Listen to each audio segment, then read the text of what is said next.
Então, nessa ação penal 504.6512/94, depoimento do Dr. Antônio Fernando Barros e Silva de Souza. Dr. Fernando, como lhe adiantei, Vossa Excelência está como testemunha.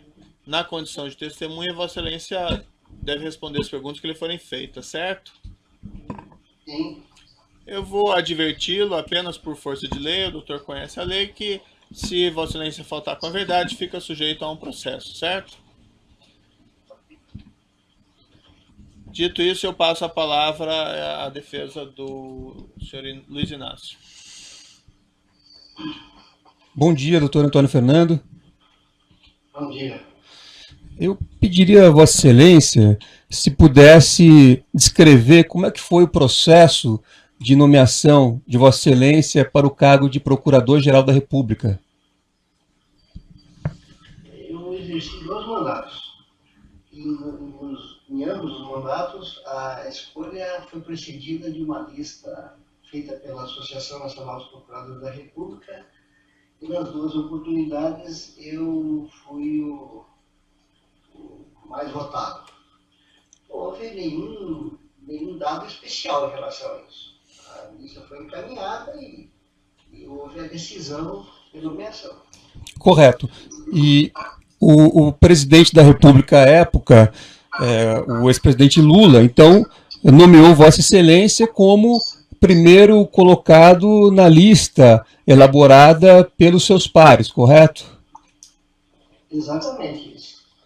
E na verdade, essa medida havia sido adotada na escolha do Procurador-Geral da República anterior a Vossa Excelência, Dr. Cláudio Fonteles, de forma inovadora, correto? Exatamente. Uma lista que era informal, mas que foi acolhida na primeira escolha do ex-presidente Lula e nas 2 seguintes, na primeira vez com o Dr. Cláudio Fonteles, e nas 2 seguintes em relação a mim. E na sequência em relação ao Dr. Gurgel, que me sucedeu. Quer dizer, pode-se dizer então que o ex-presidente Lula respeitou a vontade da categoria, a vontade do Ministério Público Federal ou o Ministério Público da União, que elaborou a sua lista e apresentou ao então presidente da República, e essa lista foi acolhida com a nomeação de Vossa Excelência e dos demais procuradores da República durante os 8 anos do governo do ex-presidente Lula. Precisamente isso. Com relação ao meu caso concreto, posso dizer que não houve nenhuma tratativa de outro tipo que não esse encaminhamento da lista. Perfeito. A deliberação do poder. Correto. Era a propósito, eu pergunto a Vossa Excelência se houve qualquer tipo de intervenção do governo federal, ou mais precisamente do ex-presidente Lula, no trabalho que o senhor realizou no cargo de Procurador-Geral da República. Posso lhe assegurar que não. E posso lhe esclareço melhor, não consigo exatamente precisar, mas em reunião com o presidente no Palácio, reuniões institucionais do Ministério Público, 4 ou 5 vezes, e quase todas elas junto com o ministro da Justiça, se não me falha a memória. E jamais, em nenhuma dessas oportunidades, houve qualquer conversa que não fosse propriamente institucional, no caso de nomeação do procurador do Distrito Federal, procurador-geral do Ministério Público do Distrito Federal, ou alguma questão própria do Ministério Público Federal. Certo. Jamais partiu, então, do ex-presidente Lula qualquer demanda ao senhor para que não investigasse determinado tema, como, por exemplo, a Petrobras? Não é só... nunca houve qualquer pedido dele em relação a mim, seja diretamente, seja por interposta da pessoa, para qualquer dos atos próprios do Procurador-Geral. Até porque, quando se exerce um cargo desse, também se merece e existe o respeito que se tem que dar ao cargo. Nem questões de natureza, ações de direta inconstitucionalidade, ações CIS de outra natureza, mandado de segurança, ou até no penal. Jamais houve, no artigo dele, qualquer iniciativa de pedido nesse sentido. Perfeito. E o senhor pode dizer se, durante o período que o senhor exerceu o cargo de Procurador-Geral da República, e mesmo depois, como membro do Ministério Público Federal, se durante os 8 anos de governo do ex-presidente Lula, houve medidas concretas objetivando o combate à corrupção? Olha, quando eu assumi a Procuradoria-Geral, eu fui vice-procurador-geral no mandato anterior, que era o procurador-geral Cláudio Fonteles. E depois, nos outros 2 mandatos, que iniciaram em 2005 e findaram em junho de 2009. O Ministério Público, já com a entrada do procurador-geral Cláudio Fonteles, nós iniciamos um trabalho de melhor aprimoramento da nossa relação com os outros ministérios públicos no mundo. Foi criada uma assessoria inicialmente de cooperação jurídica internacional, exatamente dirigida com esse objetivo.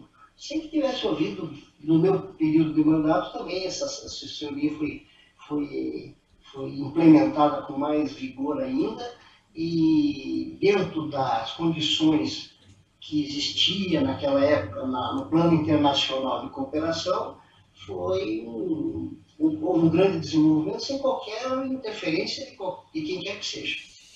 Os órgãos de controle ligados ao governo federal, como a CGU, a Polícia Federal, enfim, esses órgãos, o senhor entende que esses órgãos estavam bem equipados, estavam preparados para auxiliar o Ministério Público no combate à corrupção naquele período de governo do ex-presidente Lula? Sim, não tem dúvida nenhuma. Então, muitas iniciativas foram adotadas de aprimoramento nos procedimentos de investigação, em diálogo com a Polícia Federal, seja no período do Dr. Lacerda, seja no Dr. Luiz Fernando. Tivemos algumas iniciativas juntas no sentido desse aprimoramento, que evidentemente, volto a insistir, diante do quadro internacional de cooperação que era possível, que a passar dos anos houve um aprimoramento ainda maior, com mais facilidade de troca de informações. Mas para aquela época não houve nenhuma dificuldade e nós sempre trabalhamos nesse sentido. Correto. E o senhor, quando o senhor exerceu o cargo de Procurador-Geral da República, o senhor recebeu alguma notícia por parte da Polícia Federal, por parte do Conselho Fiscal da Petrobras, ou de outros órgãos de controle da Petrobras, sobre desvio de valores no âmbito da empresa, no âmbito da Petrobras? Não, nesse período não teve nenhuma iniciativa. Um inquérito que eu instaurei, depois resultou na ação penal 470, tudo que podia ser feito em termos de investigação naquela época se fez, e não se chegou, naquele momento, a nenhum dado que pudesse envolver ilícitos vinculados à Petrobras. Correto. A propósito da ação penal 470, o senhor teve, como já narrou aqui, plena liberdade de investigação, o senhor tinha os órgãos de controle, Polícia Federal funcionando, quer dizer, em algum momento foi apresentada ao senhor qualquer prova que pudesse envolver o ex-presidente Lula naquelas condutas que foram objeto da denúncia que o senhor ofertou e que deu ensejo à instauração da ação penal 470? Evidentemente que não, porque as imputações que foram feitas naquela oportunidade foram todas lastreadas em prova que justificavam a imputação. O acusador tem que ter esse cuidado de só fazer a imputação que seja possível demonstrar perante o judiciário. Naquela investigação não havia nenhuma indicação, nenhuma mesmo, sequer um indício que pudesse justificar o envolvimento de outras pessoas que não aquelas que foram objeto da denúncia e, eventualmente, daquelas outras que, identificadas, não justificariam a competência perante o Supremo Tribunal Federal.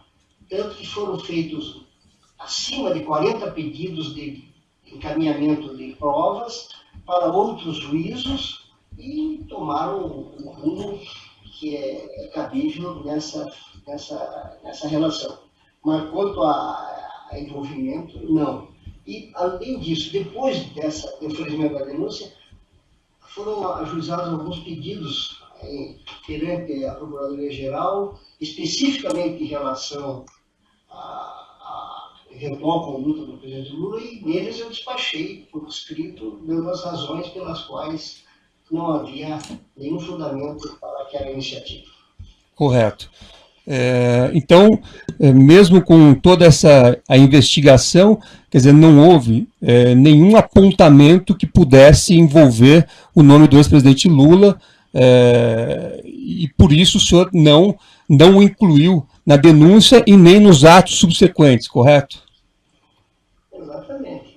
Não seria algo irresponsável para quem exerce um cargo de Procurador-Geral fazer uma imputação sem que uma prova, um indício, um elemento sequer de convencimento pudesse conduzir nesse sentido.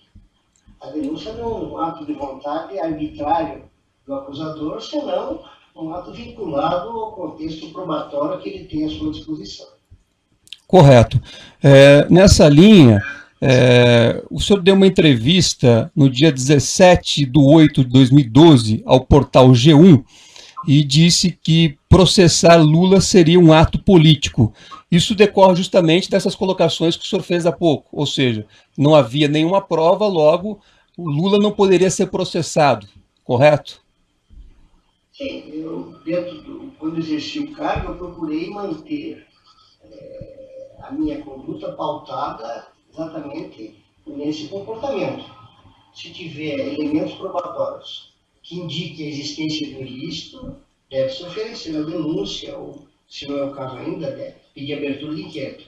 Agora, inexistindo, não se pode praticar nenhum ato que somente para comprometer politicamente determinada pessoa. Jamais fiz isso.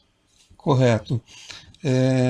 Já encerrando, eu gostaria só de perguntar a respeito, inclusive, que é o cerne desta ação penal, se o senhor teve algum conhecimento ou sabe de alguma prova de que o ex-presidente Lula tenha qualquer envolvimento em supostos desvios de valores ocorridos no âmbito da Petrobras, especificamente em contratos firmados entre aquela empresa e a OAS, que dizem respeito às refinarias de Abreu e Lima e Getúlio Vargas. O senhor tem conhecimento de algum? Só para identificar, eu exerci a Procuradoria-Geral até junho de 2009. E, em seguida, tirei 60 dias de férias e já no início dia 4 de setembro de 2009, eu me aposentei. Então, de fatos que eu tenho conhecimento dentro da Procuradoria, não. E, externamente, eu não tenho, como cidadão, salvo notícia de jornal, eu não sei pessoalmente nenhum fato que possa fazer essa indicação. Não seria testemunha de nada, porque eu não sei. Correto. Eu sou satisfeito e agradeço a Vossa Excelência pelas respostas e pelo comparecimento. Os demais defensores têm alguma indagação? O Ministério Público tem alguma indagação? Sim, Excelência. Bom dia, doutor Antônio Fernando de Souza. Bom dia. Doutor Antônio Fernando, o senhor foi responsável por apresentar a denúncia da ação penal 470, conhecida como Mensalão? Sim. O senhor poderia nos descrever de forma bastante sucinta qual teria sido o esquema criminoso objeto de imputação dessa denúncia? Olha, a denúncia foi feita em 2005. Foi feita, ou melhor, no início de 2006, porque o inquérito e os atos investigatórios se iniciaram em julho, agosto de 2005. E a denúncia foi feita, se eu não me falha a memória, no final de 2006. E a denúncia, eu me lembro, tem 120 páginas e envolvia um número 39, 38 pessoas. Então, detalhadamente esses fatos eu não tenho na minha cabeça agora, mas basicamente envolvia crimes de corrupção, basicamente isso. Perfeito. Eu não posso lembrar os detalhes. Perfeito. O senhor recorda se era objeto dessa denúncia a negociação de apoio político por integrantes da alta cúpula do governo em troca de apoio no parlamento? Essa é uma das descrições fáticas, envolvia isso. Envolvia uma troca de favores nesse sentido. Exatamente. Eu não posso dizer com precisão, mas o texto está escrito e eu não teria como, sem nenhuma dificuldade, para lembrar tudo isso. Perfeito. Eu pergunto ao senhor se, nesse contexto da denúncia, também se encontrava a negociação de cargos públicos de alto escalão com vistas a formar uma base aliada. Olha, esse é um contexto amplo da afirmação que se fazia, mas não tenho lembrança assim, de detalhes de quais cargos e como é que isso se processava. A dificuldade de relembrar, a denúncia tem 120 páginas, então eu tenho muita dificuldade de relembrar todas as imputações que foram feitas a cada um deles. Mas no campo bem abrangente, envolvia também essa questão. Eu pergunto nesse campo abrangente, naturalmente em decorrência dos anos passados, o senhor não recordará das minúcias, mas insisto na pergunta, haja vista a contemporaneidade com alguns dos fatos objeto da denúncia e também para melhor contextualizar aqui a instrução probatória.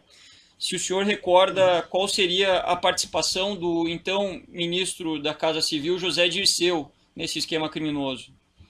Doutor, eu vou interferir essa questão, porque é o seguinte, eu tenho um acordo nos autos e o processo é público, né? Acho que não tem necessidade de indagar, a não ser que tenha alguma questão específica que não esteja no processo da ação penal 470.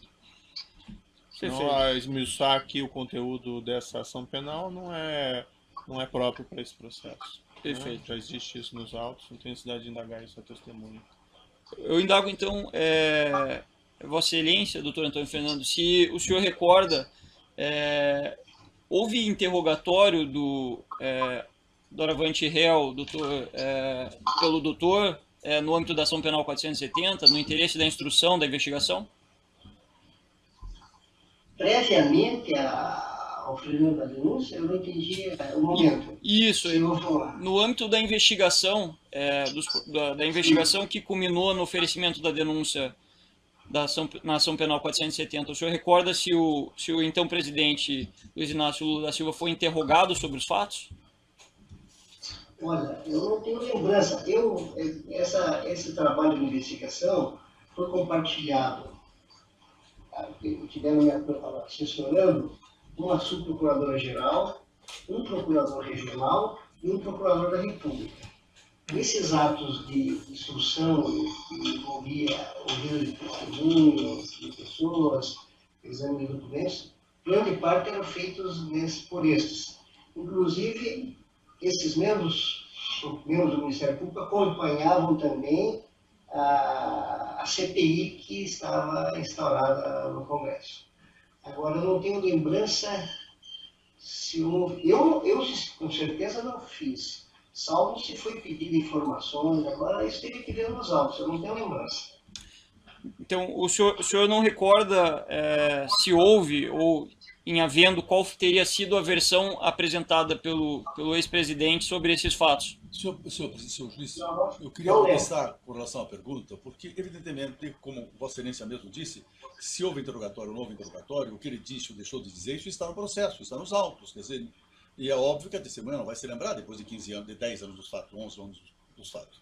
Então, eu protesto contra a pergunta, que ela é inteiramente impertinente e pode ser demonstrada por prova documental que está no processo. Doutor Juarez, não necessariamente esse interrogatório pode ter instruído a denúncia, eis o motivo da indagação. Só complementar a questão levantada, na verdade, a testemunha já esclareceu que o ex-presidente não foi denunciado. Logo, ele não foi interrogado. Então, se não houve denúncia contra ele, já está embutido na resposta que ele não foi interrogado. Não necessariamente, doutor. Ele pode ter sido interrogado, inquirido e não... Certo. Doutor, eu só achei muito prejudicado, porque a testemunha já disse que não se lembra, né? Perguntei assim, talvez a segunda questão foi só no sentido de se, embora ele não recorde de um interrogatório, se ele recorda da versão apresentada pelo réu. Mas se ele não se recorda do interrogatório? Não, mas é que ele pode não ter recordado o interrogatório, o procedimento formal do interrogatório. Né? Bom, Excelência, a testemunha já disse que tomou todas as medidas à época para investigar os fatos. Então, é colocar em dúvida o trabalho feito pela testemunha à época, me parece. Doutor, tem mais perguntas. outra pergunta? Se ele não se recorda do interrogatório, não tem como perguntar da versão, né? Perfeito. Então eu dou por satisfeito, gente. Auxílio de acusação, tem alguma pergunta? Sim. O juiz tem 2 esclarecimentos aqui a serem colocados.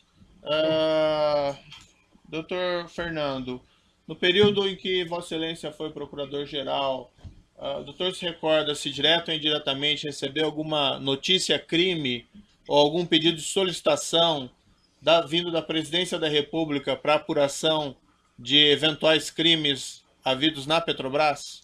Vossa Excelência me permite colocar Não, protesto doutor. da defesa? Protesto da Doutor, defesa. pode protestar, mas qual que é o Porque protesto artigo agora? 212 do Código de Processo apenas permite a Vossa Excelência complementar a inquisição, fazendo perguntas sobre pontos não esclarecidos. E Vossa Excelência está trazendo um fato novo, e com isso Vossa Excelência viola o princípio do contraditório, porque é um fato novo sobre o qual nós não podemos perquirir a testemunha. A defesa perguntou se ele teria recebido notícia-crime sobre esses fatos da polícia ou da Petrobras. Então, como isso é um fato novo? Que eu estou indagando Isso agora. é um fato novo? Porque Não é fato novo, doutor. Ninguém perguntou sobre notícia-crime do Presidente da República para, enfim, a Procuradoria. Está registrado sua questão e o doutor está equivocado e está indeferido. Porque a pergunta de Vossa Excelência viola o princípio do Não, contraditório. doutor, não viola nada. Viola na interpretação da defesa, que não faz nenhum sentido nesse caso. Porque o artigo 212... Está indeferida a questão de ordem. Está Está indeferida a questão de ordem. Já coloquei. Certo? Pois é, mas Vossa Excelência impõe. Doutor, está indeferida a questão de ordem. Equivocada. Doutor, vai continuar falando até o final da audiência? Olha, enquanto Doutor for necessário Antônio. para o princípio da ampla defesa, eu vou continuar falando. Excelência.